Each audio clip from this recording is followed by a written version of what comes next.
There was a young man named Eli.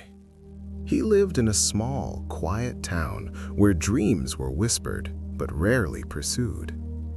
Every morning, Eli would wake up with a fire in his chest, a deep knowing that his life was meant for more. Not just survival, but impact. Not just existence, but purpose. So he prayed, day after day, night after night. Lord, change my life, open doors, make a way. But weeks turned into months, and nothing changed. The same small room, the same empty wallet, the same unanswered questions. Meanwhile, others around him, people who didn't seem as devoted, as prayerful, or as disciplined, were moving forward, building businesses, creating opportunities, living the life he kept asking God for. And one night, frustration broke him. He fell to his knees and cried out, "Lord, why am I failing?" Silence filled the room. Then a thought, quiet but piercing, settled in his heart. You are not failing because I have not answered. You are failing because you have not obeyed. Eli froze. Obeyed? He had been praying, fasting, waiting. What was he missing? The next morning, instead of repeating the same routine, Eli opened the scriptures, not to find comfort, but to find instruction. And what he discovered changed everything. The first truth: failure begins where responsibility ends. Eli came across a simple but powerful principle. Commit your work to the Lord, and your plans will be established. Not your wishes, not your hopes, your work. Eli realized something most people never do. God blesses what you build, not what you avoid. Most people fail because they confuse faith with inactivity. They wait for a miracle, but ignore the movement required to activate it. Eli saw it clearly. He had been asking for change while living the same life. So he made a decision. I will no longer pray for what I am unwilling to work for. The second truth: failure loves comfort. Days passed, and Eli began to notice patterns in his life. Wasted hours, endless scrolling, excuses disguised as waiting on God. Then another scripture hit him. The desire of the sluggard kills him, for his hands refuse to labor. That word refuse cut deep. It wasn't that people didn't want success, it's that they refused the process required to get there. Most people fail not because they lack opportunity, but because they choose comfort over calling. Eli understood now. Comfort is quiet, but it kills slowly. So he did something uncomfortable. He started learning. Every day. Skills, ideas, principles. He didn't wait to feel ready. He moved because he knew he wasn't. The third truth: failure grows in disorder. One evening, Eli sat down and wrote out his life. Everything. What he earned, what he spent, what he wasted. And for the first time, he saw the truth clearly. He wasn't just lacking money, he was lacking management. Then he remembered.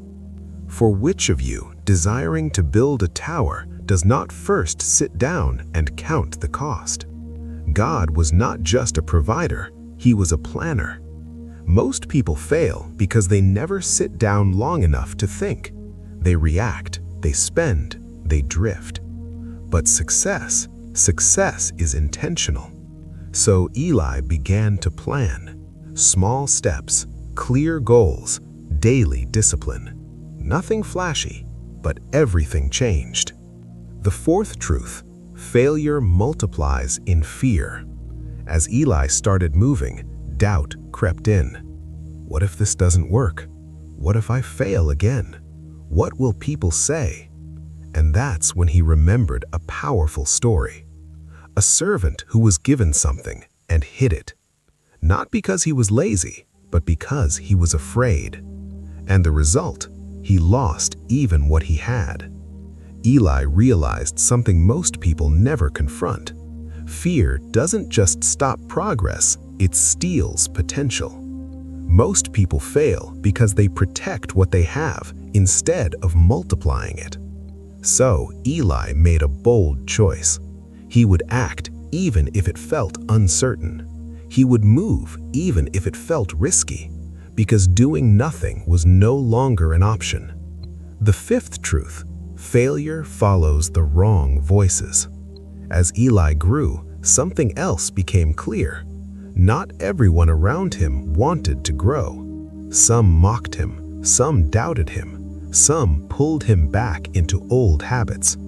And then he read, "He who walks with the wise becomes wise, but the companion of fools suffers harm." That was the shift. Your environment doesn't just influence you, it builds you or breaks you. Most people fail because they listen to voices that have never built anything. So Eli changed his circle. He sought wisdom, he listened more, he spoke less, and slowly his thinking began to transform. The sixth truth: failure cannot survive discipline. Days became weeks, weeks became months, and Eli was no longer the same man. Not because everything around him changed, but because he did. He worked when he didn't feel like it. He learned when it was hard. He stayed consistent when results were slow. And then it happened.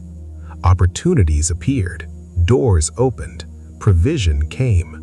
Not all at once, but steadily, because of one truth he now lived by.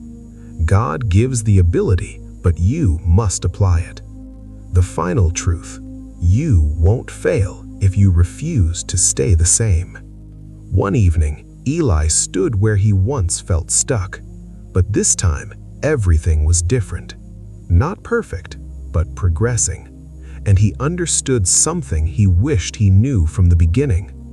Most people fail because they want a different life without becoming a different person. They pray but don't prepare. They hope but don't act. They believe but don't build. But you won't fail. Not if you decide today to take responsibility, to reject comfort, to plan your life, to act despite fear, to choose the right voices, to stay disciplined when it's hard. Because failure is not a life sentence, it's a pattern, and patterns can be broken. So start now. Not tomorrow, not next week, now. Take one step, learn one skill, make one decision. Because everything you've been praying for is waiting on the other side of your obedience.